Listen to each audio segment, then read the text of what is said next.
बुलाया जाए आपके मेहमान को।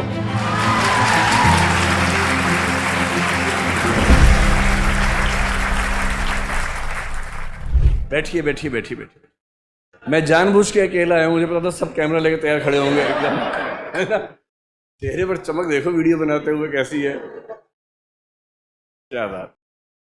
आज से 2 साल के बाद आप लोग यहाँ आएंगे तब वीडियो बनेगा, बहुत सारे लोग बनाएंगे वीडियो, है ना। इस तरह से काम करना है। मैं पहले इसलिए आया हूं कि पहले खूब तालियां बजवा के आपका जोश खत्म कर दूं, फिर उनको बुलाऊंगा। और बजाओ ताली जोर जोर से। हाँ, अब थक गए। चलिए तो अब बुलाया जाए आपके मेहमान को। पक्का आप लोग करीब 1-2 घंटे पेशेंस रखेंगे ना। भैया बंद कर दो, ये आपका भविष्य आईएएस वाला है, कैमरामैन वाला नहीं है ना। अगर ऐसा इरादा है कि यही करना है भविष्य में, करियर सोच रहे हो क्या इसमें, बंद कर दो भाई, बंद कर दो, छुपाओ मत उसको, छुपा छुपा के कर रहे हैं रिकॉर्डिंग। आएगी आएगी भाई, मेरी आवाज से क्या, जिसकी आनी चाहिए उसकी आएगी आवाज। मैं तो सिर्फ आज सूत्रधार की भूमिका में हूँ, आपका परिचय करवा के मैं चला जाऊंगा, फिर आप लोग अच्छे से गप मारिए 2 घंटे तक। फोन को नीचे रख दो, है ना, ठीक है। इतिहास में 2 ऐसी घटनाएं घटी, पहली थी कि बंदर के हाथ में उस तरह आ गया था, और दूसरी मनुष्य के हाथ में स्मार्टफोन आ गया है। इन 2 घटनाओं ने इतिहास को जितना बदला है, ये हिस्ट्री के क्लास में नहीं आएगा ये वाला कंटेंट, पर रियल हिस्ट्री में बहुत महत्व है इस बात का। चलिए शुरू करें। आप लोग एकदम मुस्तैदी से तैयार हैं तो फिर बुलाइए। आप में से इथिक्स में कितने बच्चे आते थे? अच्छा, तो कल मिलना होगा हम लोगों का फिर से, है ना, कल मिलेंगे। अच्छा हाँ, मैं पहचान रहा हूँ आगे जो बच्चे बैठे कई लोग। भाई फोन नीचे रख लो। अच्छा हाँ, बना लो, हाँ बनाओ बनाओ। सबका तैयार है फोन?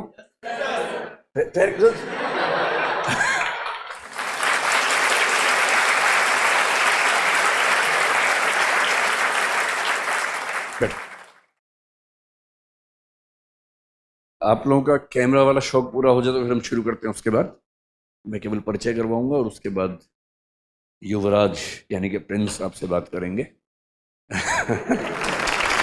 तो मैं थोड़ा सा परिचय दूंगा सिर्फ। नाम आप जानते हैं, प्रिंस कुमार इनका नाम है। 89th रैंक इस बार आईएएस में है, और हिंदी माध्यम का मतलब जो सबसे अच्छे 3 रैंक्स है, तीनों 100 के अंदर है, उनमें से एक रैंक प्रिंस का है। अच्छी बात यह कि पहले 100 रैंक में जो 3 बच्चे इस बार हैं वो तीनों दृष्टि के फाउंडेशन कोर्स जीएस के विद्यार्थी रहे हैं। और प्रिंस फाउंडेशन 13 के विद्यार्थी थे, तो हम करीब 4 साल से परिचित हैं। इनकी कहानी बहुत इंटरेस्टिंग है। देखिए, जिसका नाम प्रिंस हो उसको सत्ता तो मिलनी ही है अंत में। इस पे तो किसी किसी के मामले में ये होता है, जैसे प्रिंस चार्ल्स के मामले में टाइम ज़्यादा लग गया, लेकिन अंततः सत्ता तो मिली गई।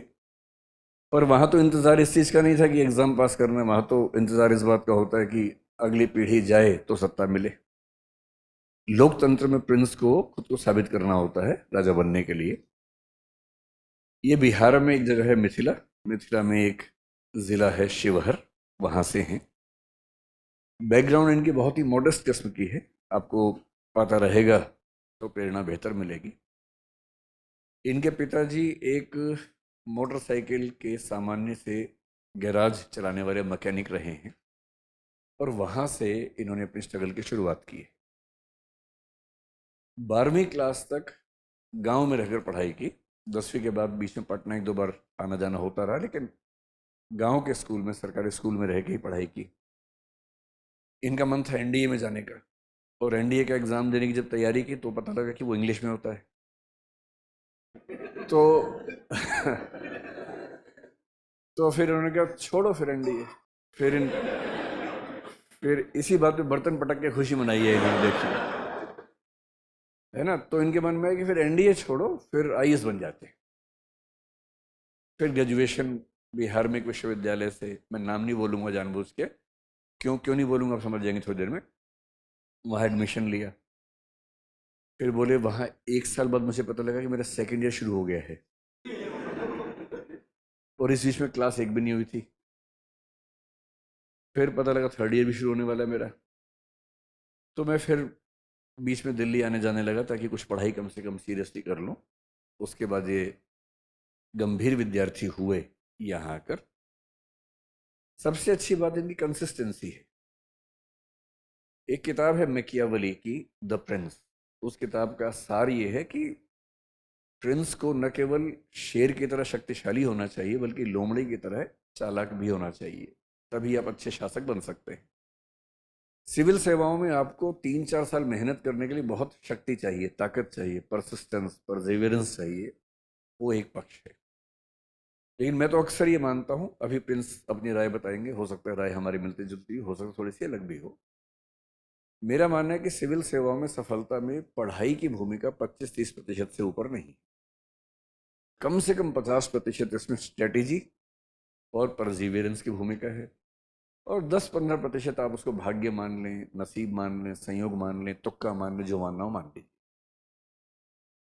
इस परीक्षा में बहुत धैर्य के साथ रणनीतिक मेहनत करनी पड़ती है, और जब रणनीति और मेहनत साथ साथ चले तो रिजल्ट्स आपको लगातार बेहतर होते हुए दिखेंगे। अब इनका सोच के देखिए, चौथा प्रयास इस बार था इनका। 19 में पहला अटेम्प्ट दिया, प्रीलिम्स हो गया, मेंस नहीं हुआ। तब इनका वैकल्पिक विषय भूगोल था जिसमें 205 नंबर उस साल इनको मिले। तो ये मान करके शायद कुछ मतलब तैयारी कम रही होगी। 2020 का अटेम्प्ट फिर से दिया, प्रीलिम्स फिर हो गया। प्रीलिम्स इन्हें कभी नहीं रुका है, प्रीलिम्स तो ये आराम से कर लेते हैं।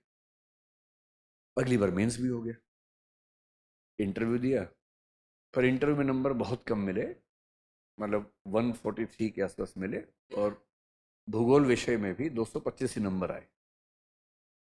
तो इनको समझ में आ गया कि बात बनेगी नहीं। विषय बदला, मैथिली साहित्य लिया। मैथिली साहित्य से इस बार सफल होने वाले हिंदी माध्यम के अकेले विद्यार्थी प्रिंस हैं, और इन्होंने अपने दम पर उस विषय की पढ़ाई की, अच्छे से पढ़ाई की। तीसरे प्रयास में प्रीलिम्स तो इनका हो ही जाता था, इस चक्कर में होता है ना, लेकिन प्रीलिम्स बड़े बड़ों का फेल हो जाता है ना। इनकी अच्छी बात है कि नहीं रुका कभी, अच्छी बात है। तो 21 का प्रयास आया, फिर प्रीलिम्स हुआ, फिर मेंस हुआ। इस बार हथियार बदल लिए थे अपने इन्होंने। इस बार कौन सा हथियार था? मैथिली साहित्य था। उसमें आए 270 नंबर, और इंटरव्यू में थोड़े से बढ़ के 156 नंबर हो गए, और रैंक आ गया 426, है ना, 426 साल। और क्योंकि ये आर्थिक रूप से जिस परिवार से है वहाँ इन्हें ईडब्ल्यूएस का लाभ मिला, तो इनको सीधे आईपीएस में एंट्री मिली। अब क्या होता है, कभी कभी आपको ताज पहनाते हैं और ताज के अंदर कांटे लगे होते हैं। तो ताज तो पहन लिए आईपीएस, साथ में मिल गया केरल काडर। अब केरल काडर बुरा नहीं है, अच्छा काडर है। किसी को दक्षिण भारत में रहने का मन तो बहुत अच्छा है। वहां का तो मुहावरा है, गॉड्स ओन कंट्री, भगवान का अपना देश। पर इनके मन बड़ा खौफ था कि ना भाई ना, मुझे तो अपने इलाके में रहना है, तो किसी तरह से आईएएस बनना होगा। अच्छा, आईपीएस में 3 साल से नियम बदल गया है। पहले क्या था कि आप आईपीएस बने, कोई काडर मिला आपको, फिर से एग्जाम दिया, फिर से आईपीएस बन गए, इस बार काडर दूसरा मिल गया, वो वाला आईपीएस छोड़ के ये वाला आईपीएस ज्वाइन कर लिया। 3 साल पहले से नियम चेंज हो गया है। अब आईपीएस अगर आप हैं तो फिर से आईपीएस के लिए आप अप्लाई नहीं कर सकते, और तभी कर सकते हैं जब रिजाइन कर दें। और आईएफएस और आईएएस में हैं तो आप बिना रिजाइन की एग्जाम दे ही नहीं सकते।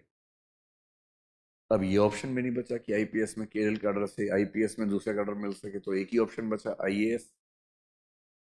तो इस बार फिर इन्होंने ताकत लगाई, खूब जम के ताकत लगाई, और इस बार ताकत का असर भी हुआ। इंटरव्यू में 143 से 156 हुआ था, इस बार 176 पे आ गए हैं।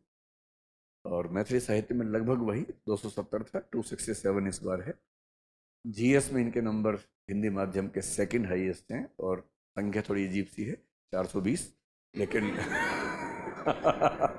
आईपीएस आदमी के 420 नंबर आ जाए, की तरह इंटरेस्टिंग लगता है सुनने में। तो उतने नंबर है। और फिर इस बार इनका 89 रैंक आया, और प्रॉपर आईएएस इनको मिल गया है। अब प्रॉपर आईएएस में काडर कौन सा मिलेगा ये कुछ दिनों में तय होगा। अंदर ही अंदर तो खुफिया सूचनाएं मिल गई होंगी इनको, पर अभी बताने से बचेंगे शायद। मिल गया है? हाँ, अभी मतलब वैकेंसी फाइनल नहीं हुई है डीओपीटी से। आइडिया हो गया होगा, बताएंगे नहीं भी आपको, कुछ समय के बाद बताएंगे। ये लोग अंदर ही अंदर सब पता कर लेते हैं कि कहाँ तक कौन कौन, मतलब ये मिलेगा या ये मिलेगा या ये, दो तीन चॉइसेस में आइडिया हो जाता है, एग्जैक्ट तो नहीं पता लगता।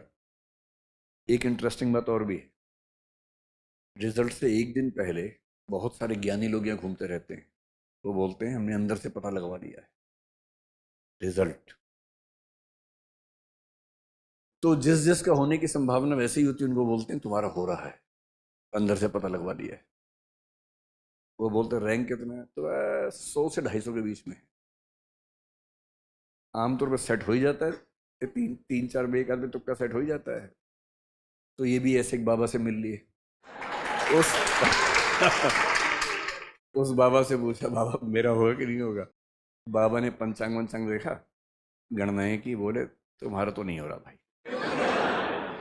बोले मैंने अंदर से पूरा पता करवा लिया, रोल नंबर नाम सब भेज के, तुम्हारा नाम लिस्ट में नहीं। अब सोचिए, रिजल्ट से 1 या 2 दिन पहले ये खबर मिल गई, और रिजल्ट के 4 दिन में प्रीलिम्स था ही। तो जब रिजल्ट आया, भाई साहब मेंटरशिप लाइब्रेरी में सी सेट सॉल्व कर रहे थे कि सी सेट कम से कम कर लूं और मामला फंस ना जाए। तो जब आपका रिजल्ट आने वाला हो और ज्ञानी लोग बताएं कि अंदर से पता करवा लिया है, उन सबसे दूर रहते हुए यूपीएससी के परिणाम का इंतजार कीजिएगा। ये तो मजबूत आदमी थे, कलेजा मजबूत था, किसी का कलेजा मजबूत ना हो, डिप्रेशन में चला जाए, कुछ हो जाए, है ना। तो इन सब गलत जानकारियों से बचना है। पिछले साल हमने कोशिश की थी कि हिंदी माध्यम का रिजल्ट थोड़ा बेहतर हो, पिछले से पिछले साल से शुरुआत की थी। और मैंने इस बार आप सबको बताया था कि हम 24 से 54 पे आए हैं, और इस 54 में आने में जिन बच्चों ने बड़ी शिद्दत से मेहनत की, लगातार मेहनत की, अवेक प्रोग्राम में, मेंटरशिप प्रोग्राम में, लाइब्रेरी का भरपूर सदुपयोग करते हुए लगभग रोज आंसर लिख लिख के दिखाए, चेक करवाए, टीम से लगातार गाइडेंस ली, उनमें प्रिंस भी एक हैं। और मेरा अनुमान है कि ये चीज़ें हम थोड़ा और बढ़ा पाएंगे। मैं एक लगे हाथों बात कह देना चाहता हूँ, हिंदी माध्यम के आपके जो भी साथी प्रीलिम्स निकाल लेते हैं, हम एक नई योजना पर काम कर रहे हैं, अस्मिता का ही एक रूप समझ लीजिए। जिस भी बच्चे का प्रीलिम्स हो जाए और वो हिंदी माध्यम से मेंस देने वाला है, दिल्ली में है तो आ ही जाए, कहने की बात ही नहीं है मेंटरशिप के लिए। दिल्ली के बाहर है और नहीं आ पा रहा है, तो जुलाई अगस्त सितंबर 3 महीने मेंस की तैयारी होती है, मेंस होता है। अगर आर्थिक समस्या हो तो भी आ जाइए, हम सारा खर्चा उठाएंगे, बस अब दिल्ली आइए, 3 महीने पढ़िए और रिजल्ट निकालिए। तो जो भी, और ये बात मैं बड़े स्पष्ट रूप से कह रहा हूँ, हिंदी माध्यम का कोई भी बच्चा देश में कहीं भी रहता हो, बस मेंस आईएएस का हिंदी माध्यम से दे रहा हो, 3 महीने के लिए आ जाइए, हम हॉस्टल प्रोवाइड कर देंगे, सब कुछ कर देंगे, बस आप आइए, पढ़िए, हमारी टीम रगड़ेगी ठीक तरीके से आपको, आपका हाथ तोड़ देगी लिखवा लिखवा के। आपको बुरे सपने आएंगे, डरावने सपने आएंगे, उस समय घबराहट होगी, उंगलियां सूज जाएंगी लिखते लिखते, लेकिन फिर ठीक हो जाएंगी। और बाद में जब रिजल्ट निकलेगा तो सारी वो जो थकान थी और सूजन थी वो सब ठीक हो जाएगी, और उसके बाद आपको एक बड़ा अच्छा जीवन मिलेगा। और अच्छे जीवन का मज़ा तब है जब वो जीवन केवल अपने हित में ना हो, आप समाज को लौटाएं भी जो आपको मिला है। मुझे उम्मीद है कि प्रिंस को जो भी कार्डर मिलेगा, मतलब मैं सबसे कहता हूँ कि आईएएस बनना एक बहुत बड़ी उपलब्धि है, इसमें कोई दो राय नहीं। उससे बड़ी उपलब्धि ये है कि जिस दिन आपका ट्रांसफर हो, जनता सड़क पे आ जाए कि भैया इसको नहीं जाने देंगे, हमें तो यही चाहिए। ऐसा कुछ शानदार काम कीजिए कि लोग याद रखें कि भैया इस जिले के इतिहास के 2 चरण हैं, प्रिंस पूर्व चरण और प्रिंस पश्चात। कुछ ऐसा हो तब तो मजा आएगा। नहीं नहीं तो देश में 5-6 हज़ार आईएएस हैं ही, हैं, चले जाते हैं, ऐसा क्या है। मज़ा तब है जब आप जाएं तो लोग याद रखें कि एक कलेक्टर ऐसा भी हुआ था, लोग बच्चों का नाम कलेक्टर रखना शुरू कर दें या प्रिंस रखना शुरू कर दें, मज़ा तो तब है ना। तो पिछले साल की प्रतिज्ञा कुछ हद तक हमारे सफल हुई है, इस बार 54 स्टूडेंट्स हुए हैं, और इस बार प्रीलिम्स का जो पेपर आया है बहुत ही भयानक किस्म का पेपर था, बहुत ही भयानक था। लेकिन इंटरेस्टिंग बात है कि जिन बच्चों ने कॉम्प्रीहेंशन से शुरू किया सी सेट, उनमें से कई बच्चों का सी सेट हो रहा है। इंटरेस्टिंग बात है कि जो ट्रेंड्स हमें दिख रहे हैं, रिजल्ट्स की संख्या कम नहीं हो रही है, लेकिन जिनका लगातार हो रहा था उनमें से बहुत सारे बाहर निकल गए। जो पहली बार आ रहे थे या नहीं हो रहा था उनमें से कई अंदर चले गए हैं। कई लोग जो अंदर गए हैं उनको नहीं पता क्यों अंदर आ गए हैं, पर वो आ गए हैं। कॉम्प्रिहेंशन शुरू किया, मैथ्स देखा ही नहीं था उन्होंने, तो मैथ्स में सवाल आईआईटी स्तर के, इस बार ये खुद ही बता रहे थे कि 7 सवाल आईआईटी के सवाल आ गए हैं। उसमें कुछ बच्चों ने शायद केस भी किया है कैट में, आज ही मुझे किसी ने बताया। तो कॉम्प्रिहेंशन से किया, रीजनिंग से किया, तो उनके 20-25 सवाल तो वहां से हो गए, फिर मैथ से 2-4-5 करके मैनेज हो गया। जिन्होंने शुरुआत मैथ से कर दी, औसत समय एक प्रश्न में 8 मिनट लगा है इस बार। तो इस तरह से कुल मिला के 18 प्रश्न हो सकते थे 2 घंटे में, और फिर 18 पे रह गए बहुत सारे लोग, उनमें भी 4 गलत हो गए। तो अब उसके बाद कोई बेचारा क्या करे, ये संकट तो है ही। तो आपके जो भी साथी हों उनसे कहिए प्रीलिम्स के बाद आएं, और हम लोग मिलके कोशिश करेंगे कि इस बार मामला और आगे बढ़े।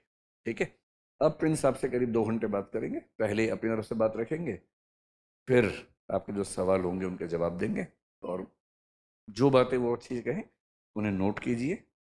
इनका कहना है कि हिंदी माध्यम के अधिकांश बच्चों को दिक्कत स्ट्रेटेजी में ये है कि बहुत बेसिक्स पे भी उनका काम कम है। तो ये अपने अनुभवों से आपको बताएंगे कि आपको कहाँ किस तरह काम करना चाहिए। कागज पेन तैयार रखिए, जो अच्छी बातें मेरे नोट कीजिए, और मैं कल से क्लास में आपको मिलूंगा। कैसे हैं आप लोग? बढ़िया। तो जैसे सर बता रहे थे कि जो हमारी प्रिपरेशन है उसमें जो सबसे बड़ा रोल है ना वो स्ट्रेटजी का होता है। क्योंकि अगर आप डेटा देखो, अगर जो यूपीएससी रिलीज करती है ना, 5-6 लाख लोग तो एटलीस्ट अपीयर होते हैं प्रीलिम्स में, और जो प्रीलिम्स है वो लगभग 13,000 लोगों का क्लियर होगा। फाइनल सिलेक्शन तक 900 लोग जाएंगे। तो ऐसा तो है नहीं कि यार 900 लोग ही मेहनत कर रहे हैं। मतलब ठीक ठाक जो जनता है वो मेहनत कर रही है, वो बहुत एफर्ट डालती है। 8-8 10-10 घंटे पढ़ने वाले लोग भी बहुत हैं। तो एफर्ट तो डाल रहे हैं, बट वो रिजल्ट में कन्वर्ट नहीं होता है। और वो रिजल्ट में कन्वर्ट तभी होगा जब आपका जो पूरा एफर्ट है ना वो सही डायरेक्शन में जाए। और वो कैसे जाएगा, उसके लिए बहुत ज़रूरी हो जाता है कि आपके पास एक सही स्ट्रेटजी हो, सही रणनीति हो, और आप अगर उसके साथ जाएंगे तो जो सक्सेस का चांस है ना वो बढ़ जाता है। मैंने 4 अटैम्प्ट दिए हैं, और हर बार कुछ गलती की, कुछ उससे सीखा, उसको सुधारा। तो इस दौरान मुझे जो भी अनुभव हुआ है वो मैं आपको शेयर करूंगा कि क्या एक सही रणनीति हो सकती है। तो सबसे पहले मैं अपने तरफ से बता देता हूँ प्रीलिम्स मेंस इंटरव्यू को लेकर कि क्या किया जाना चाहिए। फिर आप लोगों को जो भी डाउट होगा उसको हम एक एक करके देखेंगे। 3 स्टेज है, सब आपको पता ही है। तो सबसे पहले बात कर लेते हैं यार, एक मेजर चीज़ जो मैं सबसे पहले बोलना चाहता हूँ वो है कि यूपीएससी में ध्रुव तारा जो होता है ना, ये प्रिपरेशन में क्या है। ध्रुव तारा के बारे में आपको पता है क्या है? जो इसको बहुत पहले नाविक जो थे डायरेक्शंस के लिए यूज करते थे। यूपीएससी के प्रिपरेशन में जो आपका एक ध्रुव तारा होगा ना, वो 2 चीज़ है। पहला है सिलेबस, दूसरा है प्रीवियस ईयर क्वेश्चन पेपर। हमारी रणनीति जो होती है ना उसमें सबसे पहला भूल यही होता है कि हम प्रिपरेशन तो शुरू कर देते हैं, हम इसको देखते ही नहीं है।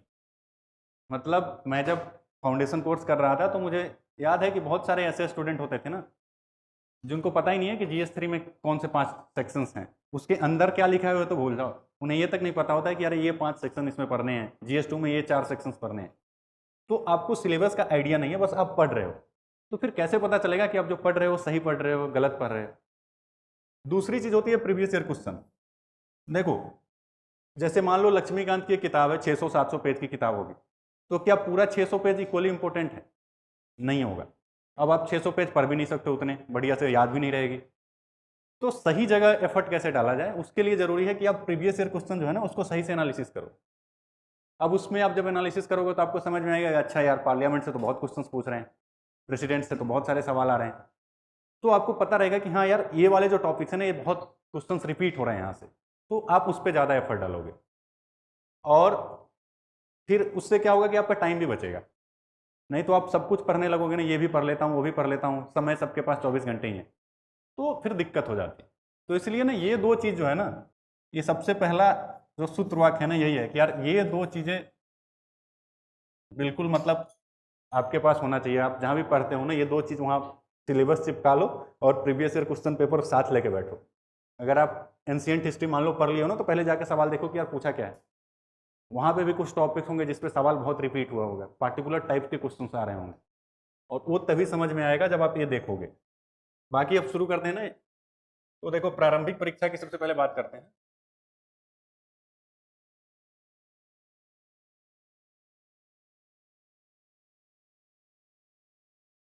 दो पेपर हैं अपने पास,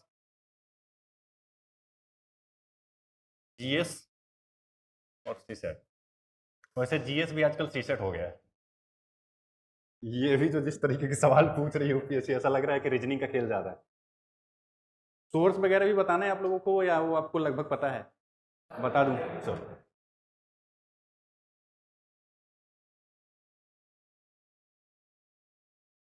देखो यार, एक तो है एनसीईआरटी को लेकर कि एनसीईआरटी बहुत सारे लोग बोलते हैं, मतलब काफ़ी सारे टॉपर्स भी रिकमेंड करते हैं।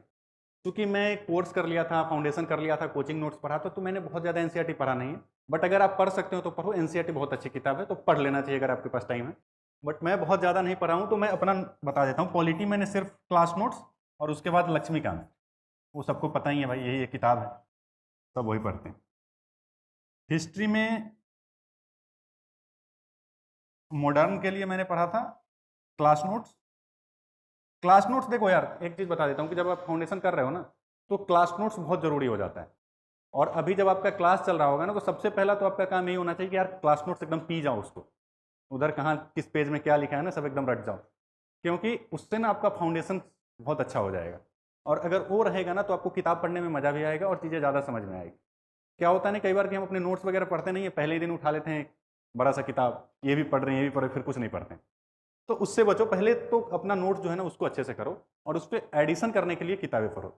तो मॉडर्न आप स्पेक्ट्रम मैंने पढ़ा था। उसके अलावा अगर आप चाहो तो दृष्टि की जो प्रीवियस ईयर, वो क्या है, वो क्विक बुक भी अच्छी है, तो उससे भी आप कर सकते हो, ये आप पे डिपेंड करता है। एंशिएंट मेडाइवल को लेकर मेरा स्ट्रेटजी ये था कि जो ओल्ड वाली एनसीईआरटी आती है उससे प्लस क्लास नोट्स सब इसमें इंक्लूडेड है, कि वो मैं पढ़ा ही ओल्ड एनसीईआरटी।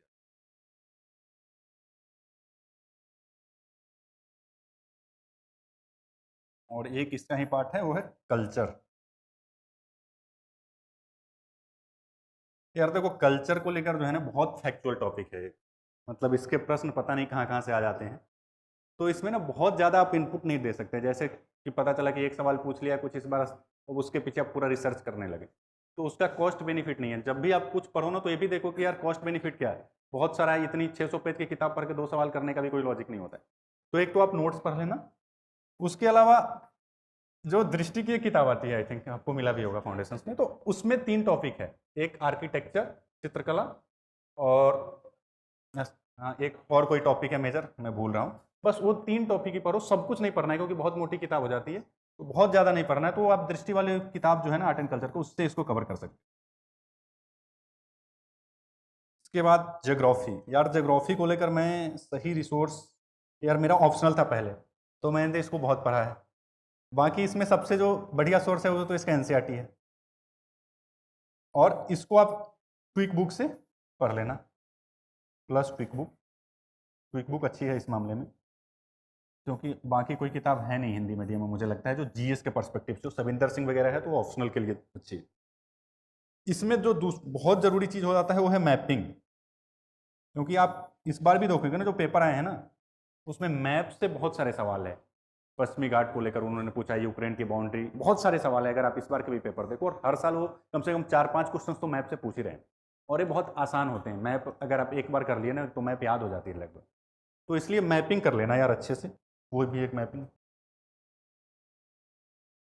इसके बाद अर्थव्यवस्था।